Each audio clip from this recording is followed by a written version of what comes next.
Hello and welcome to the 1913 Lockout podcast series. I'm your host, Moira Murphy. In this series we'll be looking at the centenary of the 1913 Lockout and ask, why is it important to commemorate this event? What lessons for worker struggle in Ireland can we learn 100 years on? As we enter into a decade of commemoration, the ability to shape our collective history in order to understand the present will be vital.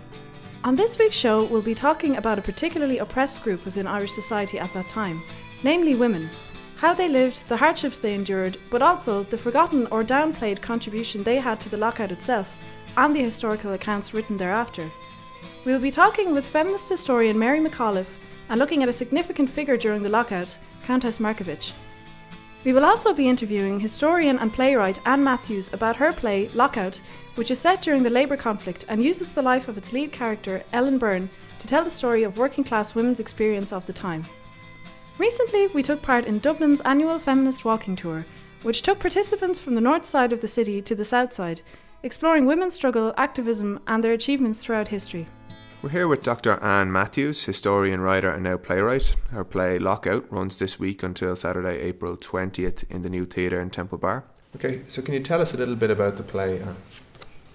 The play is based on the 1913 lockout and the experience of the wives and children of the locked out workers. Nobody has ever written about those women and children before.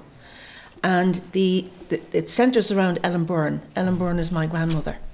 And I use my grandmother's story as the conduit to explain the story of all those women and children. And how did that story pass down through your family? My mother was born in 1909. My mother remembers, she has memories, or had memories, and she was a good age when she had me, and I knew the story of the lockout almost by osmosis. In my mother's breast milk I knew the story of the lockout, and it's always been there. And I'm a historian, and I came to college as a mature student, so in the history of Ireland the lockout story has always been there, but it was always an emotional story for me because of my mother's story. And when the opportunity came, Anthony Fox of the New Theatre asked me would I write the play. It was like delving into something very personal, and that was how it came about. And without giving away too much about the plot, could you tell us a little bit about Ellen Byrne? And Ellen Byrne, my granny, was 32 in 1913. She had 3 small children. My grandfather was Daniel Byrne.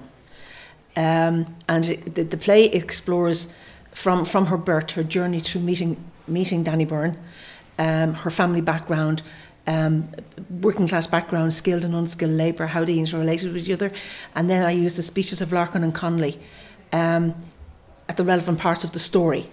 So the speeches of Connolly and Larkin are their speeches. I didn't mess with the speeches. They are just those speeches. And then they fit in. I created the story in such a way that they fit naturally with the dialogue when Ellen is telling her story and her journey through childhood, girlhood, marriage, babies, coping with that, living in tenements, and then what happened in the lockout. And can you tell us a little bit about the kind of struggles, I know you're also a historian, that working class women faced during the 1913 lockout? Well, working class women in Dublin, especially women who are married to, say, unskilled labour, which is what my granddad was, and many of the men locked out were unskilled labour.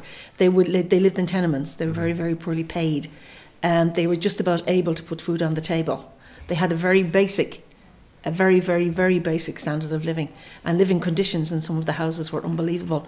My granny lived in a house in Dominic Street, and it had 18 rooms, and there was 18 families in that tenement, and there was 83 or 4 people in total living in the building, and it had 1 lavatory in the yard and 1 tap. And that was a life of nightmare proportions. And even looking back from it now, you know, it's like even more nightmarish. But one of the folk stories, I think it's told about the lockout, even down to this generation, while there is definitely that nightmare story, is the background is also the solidarity of those who are in tenements, who are facing the conditions of the lockout and the shortages and things. Was that an important part of life? During the lockout, there would have been solidarity, yes, for the period of the lockout. But the lockout failed. You know, the whole thing failed. And when it failed, everything fell apart. And many of those women and children were worse off after the lockout than they were before. and everything just disintegrated. And the people who kept them fed were the charities in the city. Like the union did provide food, but not enough to keep body and soul alive. So the charities in the city also picked up the slack and fed them as well. So it was a matter of trying to get through it as best they could. See, I don't want to tell you about the end of the story. Of course. But when you get to the end of the play, you can see exactly what happened. And it was traumatic. And you've written as well about the women of the period in your book, Renegades. Yes. How important a role did women play in this revolutionary period of Irish history a century ago? They played, the part women played at that time, when we're looking at the lockout, when people tend to talk about the lockout, they talk about the Women Workers' Union, they talk about Delia Larkin, they talk about the Women Franchise League, they talk about the Constance Markievicz. But when they do that, they talk at or about women like my granny. People like my granny, those women, their voices are not heard anywhere. This is the first time these women's voices have been heard. Now, they are heard in Sean O'Casey.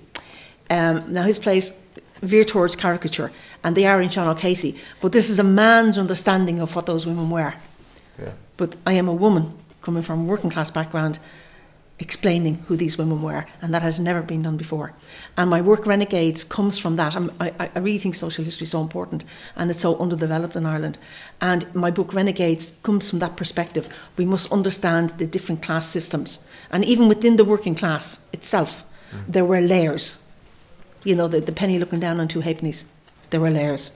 And do you think, even with the lockout, struggle from below, that the history has still been written from above, or to privileged people? Yes. The story of working class women is still written from above, and I don't doubt if somebody had a go at writing history on the period I've been in this world, it would be written from above. Irish history is written by people who have come from, up to now, they've come from the largely middle class who were able to acquire third level education. So the voice we hear is not the voice of all women. We hear the women's history is the voice of a certain class of women. And we are being constantly told how their great women fixed it for us. And they didn't. And they weren't great women. And I suppose just pivoting to the present, I would have said, although I see the critique you're making about the way in which history is written, I would have said that there was a literary tradition that existed at the start of the 20th century, people like Sean O'Casey, Plunkett, which did give some degree of voice to the struggles that were going on in society. Absolutely, yes. To what degree do you think that the struggles that are going on in contemporary Irish and Dublin society are being given voice to by the arts? Well, I would say that the same. You see, we have television and radio now, which wasn't there 100 years ago. But when you look at how people are portrayed, for example, I watched one episode of Love Hate and I found it too violent to watch. But but I found the portrayal of people of a certain class, the way the media portray people. When someone's arrested and they'll say not known to the Gardaí or known to the Gardaí, they are making a judgment, and they are encouraging us who read the newspapers to make the same judgments as them. So we accidentally find ourselves saying so-and-so was shot in such and such a place today, and you're waiting for the line. We're almost waiting for the line, he was or was not known to the Gardaí. And then your brain kind of goes, and you make a kind of decision. And then if you've informed your own brain, you're thinking, hold on a minute, this is someone who's dead. Let's pull back from whether the guards know them or not. So there's all of that, and that's all tied up with respectability. And respectability was a really big thing in 1913, and so many things haven't changed. It's very difficult to talk about class now because it's not as easy to define it as it was. But the people who are at the lower economic strata, let's put it that way, are still patronised as they were in 1913. Lockout runs until Saturday, April 20th in the new theatre in Temple Bar. If you want to check it out, tickets are €15 or €12 for students and a tenner for groups.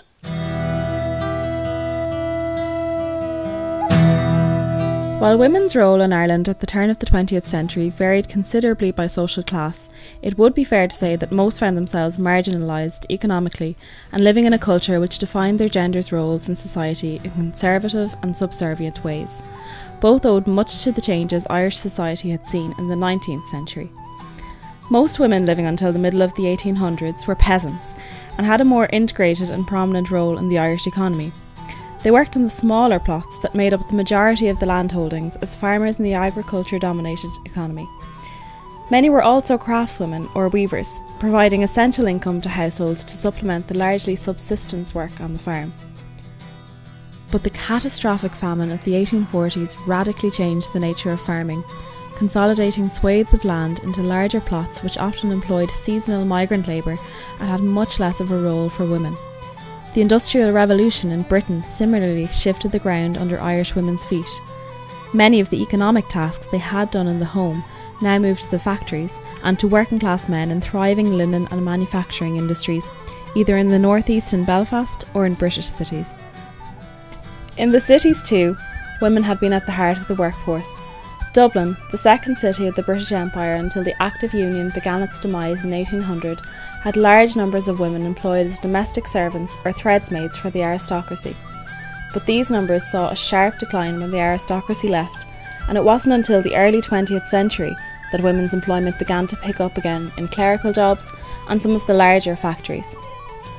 By 1841, across the country, women accounted for more than half of the non-agricultural workforce. In 1900, this number was below 20%. The growing influence of the Roman Catholic Church in the 19th century shaped women's role in society too.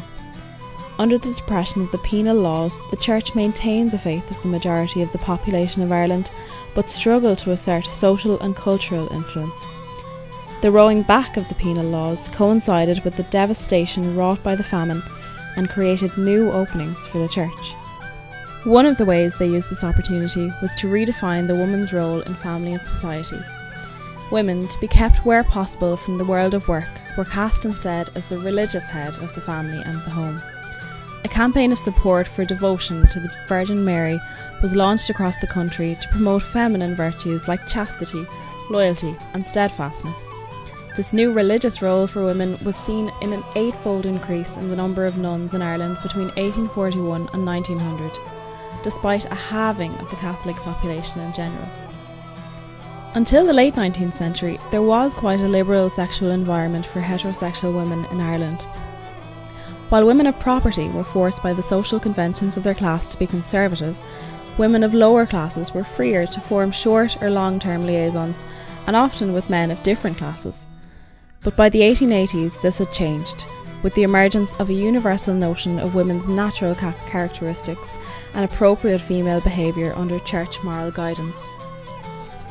There were many other aspects of women's lives which were difficult too. It wasn't until 1918 that they won the right to vote. In the early 20th century, the infant mortality rate in Ireland was worse than India, and pregnancy was a life-threatening condition. Huge numbers of women, many more than men, emigrated at the end of the 19th century. The religious role of women in early 20th century Ireland was as pronounced in Dublin, the home of the Lockout, as anywhere else. It was a tenement saying that as men had their local pub, women had the parish church. But in many ways, the grit and determination of these tenement women were the backbone of the Lockout, and stories of their struggle against the odds have stayed in Dublin's folklore for generations. So Mary, thanks for being with us today. Firstly, did women have a role in the 1913 lockout? Of course they had a role in the 1913 lockout. I mean, they were among the protesters out in the streets. They were among the strikers. You had the Jacob's Biscuit factory girls came out and strike. And of course you had huge involvement on behalf of the Irish Women's Workers' Union. But you also had a lot of the feminists involved. Constance Markievicz, Maud Gone, and those setting up soup kitchens to help the starving workers in Liberty Hall, or the children of the starving workers. And then you had a woman called Dora Montefiore, a feminist and socialist from England, who had come over and had an idea of taking children from the tenements in Dublin over to England to be placed with labour families or trade union families in order to allow them, be fed and get through the strike. That particular scheme, the kiddie scheme, was stopped by the Catholic Church, who feared proselytisation. But other than that, yes, the Irish Women's Workers' Union was very much involved. And the Jacobs Factory girls were out in the strike lines. So you see that women are getting very politicised.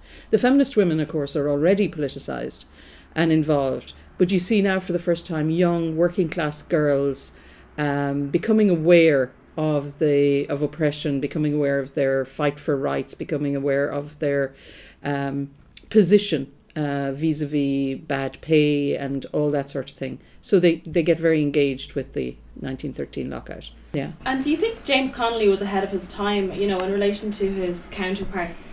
Was he seen as, you know, something new and something a little bit outlandish? He was certainly ahead of his time. I mean, the women workers didn't join the ITGWU, and in fact, women workers in and of themselves were seen as a little bit of a danger to the worker, who was gendered male, because of course they worked for lower pay, and maybe, you know, they might be a threat to the income of the worker, which was seen as the valid income or the valued income, because of course he was head of the household. You have to remember, all these people were working in a society that was very strictly ordered around a patriarchal household with man as the head of the household, and his income being the important one. Women's income didn't have the same value in that kind of hierarchical system. So the ITGWU were campaigning for the rights of the worker, the man. So you wouldn't say that maybe some of the leaders of the labour movement were feminist at all in their ideology. Even Delia Larkin, who set up the Irish Women's Workers' Union, thought the most natural state for women was within marriage and at home minding the children. But if she had to work, well, then there should be a campaign to make sure that she worked, she got good pay for her work, and she worked in an arena of health and safety and all that sort of thing. James Connolly then does recognise, from a more ideological standpoint, the dual oppression, I suppose, that women labour, not to put a pun in it, under, being both working class and female, and that they are dual oppressions, and he does recognise that. Finally, Mary, what can we learn today from the struggles of women in the 1913 lockout? Well, I think what we can learn is what we learn throughout history, is that struggle continues. Obviously, women today have come a longer way than the women in the 1913 lockout. We have officially equal pay, although we all know that that doesn't hold any water when you look into it. But there's still issues around what the women in 1913 faced and what we still face today as women in society, or women working outside of the home. There is still the positioning of women as the nurturers and carers, and seeing work as secondary, you know, that women do double jobs now. They both work inside and outside the home, that those pressures that perhaps the women in 1913 didn't have are there. Perhaps we don't face, well, most of us don't face the extreme poverty, but a lot of women now do face that because of the policies of government in this era of recession. Where have the cuts fallen most adversely? And it's on women and children. So have we learnt much from history? That's questionable. But what we can learn from them is that you don't give up the fight.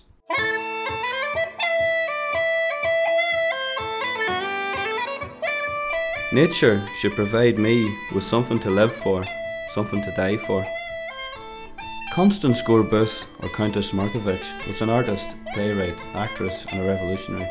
Born in 1868 in London and raised in Sligo, she was born into great privilege and grew up in the family castle of Lissadale Court, which oversaw 32,000 acres of Irish land, making her father one of the largest landowners in the west of Ireland. She first advanced towards radical politics through the women's suffragist movement. With her sister Eva, she had moved to London to study art at Slade in 1893, where she joined the National Union of Women's Suffrage Societies, and they founded the Sligo Women's Suffrage Society in 1896. By the time Markievicz entered nationalist politics in 1908, Eva had been living and working in Manchester for 11 years, organising women textile workers for the improvement of their conditions and wages, and for the right to vote. Eva was on the Manchester Education Committee, and she had become a joint secretary of the Women's Trades Council. Constance joined with her in assisting barmaids to fight for their rights and to object to a new licensing bill, where they wanted the government to withdraw the barmaid's clause in the bill. She also joined in the campaign against one Winston Stanley Churchill in the parliamentary election in Manchester North West when he refused to withdraw this clause. Besides canvassing and making speeches, she is perhaps best remembered in this by-election for driving a coach and 4 horses down the street in the middle of a large crowd. When challenged by a man in the crowd, "Can you cook a dinner?" she shouted back, "Yes, can you drive a coach and 4? As a socialist and a feminist, as well as a nationalist, Constance Markievicz had close connections to the labour movement in Ireland in the years running up to the lockout.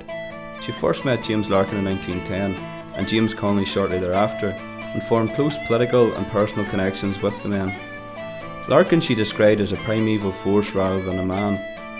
It seemed as if his personality caught up, assimilated and threw back to the vast crowd, she said, every pain and joy that they had ever felt, made articulate and sanctified. She also addressed the Irish Women Workers' Union in the year of its foundation, working with some of its members to set up school lunches for children in Dublin in 1912, to highlight that the state-sponsored school lunches introduced in Britain in 1906 had yet to arrive in Ireland.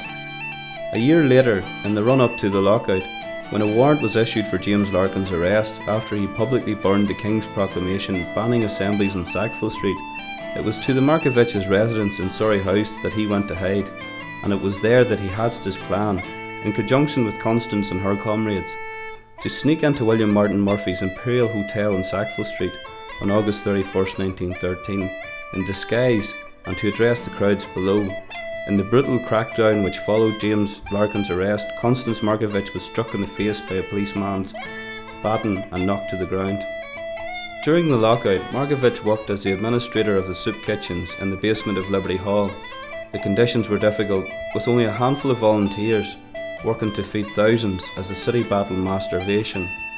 Markievicz, who was viewed by many as an exotic rebel of the aristocracy, earned great respect from the city's workers and poor for her graft. She also continued to house strike leaders throughout the lockout, with Connolly taking up Larkin's place after his rearrest. Markievicz's connections with these radicals put great strain on some of her other relationships. Casimir, an artist as opposed to an activist, went home to Ukraine and, for the nationalists, whilst militant tactics for the national cause were tolerated to varying degrees, descending to the level of Larkin and class war was one step too far. Markievicz, however, was undeterred and continued to foment revolution and organise seditiously within the ranks of the newly formed Irish Citizen Army. Hi everybody, welcome to the 4th stop on the Feminist Walking Tour. So this is Liberty Hall. This building is connected to the 100th year anniversary of what major event in trade union history? Yes, it's the 2013, it's the 100th anniversary of the Dublin Lockout. 1913 saw the most severe and significant industrial dispute to take place in Irish history, involving 20,000 workers and 300 employers across the city of Dublin, as some of the poorest workers fought for the right to unionise. Work in general was of a casual nature, and a third of the city's teeming population inhabited the city centre tenement slums. The overcrowding, squalor and inadequate sanitation combined with poor diet to give Dublin one of the highest infant death rates in Europe, with the rate being about 142 per 1,000 live births. Women fared far worse than men in terms of employment at that time. While the average labourer's wage was less than £1 a week, the average female earned about half of that. Most women who worked were in domestic service in the homes of the wealthy. The only other opportunities available to them were of seamstress, tail races or charwomen, so there weren't a lot of advantages and a few other jobs. Many women from the tenements ended up as prostitutes in the Monto, an area not too far from Liberty Hall. Poverty forced them into this situation. It was the only way they could get the money that they badly needed. Sackville Street, now called O'Connell Street to the west of here, and Grafton Street to the south, were notorious areas for prostitutes at that time. Indeed, the custom in Sackville Street was that one side of the street was for respectable people and the other side for prostitutes. A girl of a tenement family was forced to grow up quickly and was often surrogate mother to her younger brothers and sisters, who often lived in the same single room in a tenement building. Trade unions in Dublin were weak at that time. Jim Larkin's Irish Transport and General Workers' Union had been founded in 1909 and sought to change society in the interests of the Irish working class. However, the employers of Dublin would not go down without a fight and led William Martin Murphy, owner of the Irish Independent and controller of the Dublin Tramways Company, over 400 employers combined in the Dublin Employers Federation to deny the right to trade union organisation to the exploited workers of Dublin. Murphy told the workers in August of that year it was their union or their job, and those who remained in their union were promptly dismissed. The dispute escalated with dismissals on the trams and in Easons. Any worker who refused to sign a pledge disowning the ITGWU were locked out of work, and by September, 20,000 workers were locked out. The dispute hit Jacobs in September, following workers wearing the IWWU badge, 310 of which were women, who were locked out within a week. The Irish Women Workers Union had been founded by Delia Larkin, Jim Larkin's sister, and a plaque here was unveiled just yesterday to commemorate 100 years ago since that union was established. Police baton-charged public meetings and people died as a result of the violent injuries inflicted upon them, including a woman named Alice Brady, who was shot in the arm after throwing coal during a strike and later died of her injuries. Another woman, called Maria Murphy, was arrested during a strike, found to be underage. She was 15. She couldn't be sent to the women's prison, and so she was taken and locked up in the Magdalen laundries because they felt that all the women were of the same immoral fabric. As you can imagine, this dispute brought more women in touch with the labour movement. Madeleine French Mullen, Countess de Markievicz and Fiona Plunkett were included amongst other women who assisted in the soup kitchen and took part in food distribution in Connolly's free food organisation set up for the strikers and their families. Constance Markievicz established soup kitchens out of her own pocket to feed the families of the locked out workers. James Larkin went to England at one stage, while Delia took charge of Liberty Hall, where she organised feeding the thousands of workers locked out and their families. This included daily breakfast for 3,000 children, lunches, as well as distributing other necessities such as clothing. However, as the months went on, the lockout took its toll on families. A plan to send workers' children to England was opposed by the Archbishop at the time, who thought that Catholic children would be sent to the homes of atheists and socialists. Delia ended up in a standoff after another plan to send the workers' children to Belfast by train, before she was eventually compelled to retrace her steps to Liberty Hall with the children. The Archbishop of Dublin, William J. Walsh, was strongly opposed because he believed the faith of Catholic children might be at risk in non-Catholic families. He declared that their mothers would no longer be worthy of the name Catholic if they so far forgot their duty as to send away their little children to be cared for in a strange land. Catholic priests and comfortable middle-class people picketed the ships that were to take the children to England. There were clashes at the docks when children started to board. More than any other event in the dispute, this raised the highest emotions. The lockout continued until February 1914, and with 400 of her union members not reinstated, the Union Drama Group began to tour with a troupe consisting of the locked out members. It was during this time that many women joined the Irish Citizen Army and went on to fight in the 1916 Rising. The Irish Citizen Army was the first Irish army to admit women to its ranks and give them equal status. According to James Connolly's daughter, Nora, her father constantly said that no movement was assured of success that had not women in it. Connolly also wrote, "Win the women to your cause and your cause is secure." When some of the men complained that the women's section would be an encumbrance in the event of an uprising, James Connolly responded that if none of the men turned out, the fight would go on with the women. In the early months of 1916, the women proved this when the basement of Liberty Hall was turned into a munitions works with scores of women and girls working. This morning, in Liberty Hall, the basement was taken over by men and women, sewing together a tapestry to commemorate the 100th year anniversary of the Dublin 1913 lockout. That's all for this week. If you would like to contribute or get in touch, email us at ub1913@gmail.com or find us online at ub1913.wordpress.com. Contributors for this week's podcast were Jen O'Leary, Ronan Burtonshaw, Padraig Madden and Fiona Dunkin. Produced by Tom McDermott and Barra Hamilton. Thanks to Mary McAuliffe, Anne Matthews, Siobhan Clancy and the organisers of the Feminist Walking Tour.